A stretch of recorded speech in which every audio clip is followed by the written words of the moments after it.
ભાવનગર શહેરના જૂની માણેકવાડી વિસ્તારમાં રહેતા આદિલ મોગલ નામના યુવાનને ઘરનું રિનોવેશનનું કામ ચાલતું હોય ત્યારે તે વિસ્તારના ઉશ્કેરાયેલા 3 શખ્સો હુમલો કરીને નાસી ગયા હતા।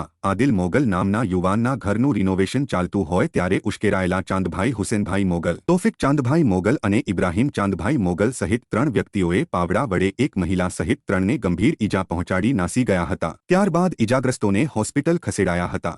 જો કે પોલીસે 3 આરોપીઓને ઝડપીને આગળની કાર્યવાહી હાથ ધરી છે।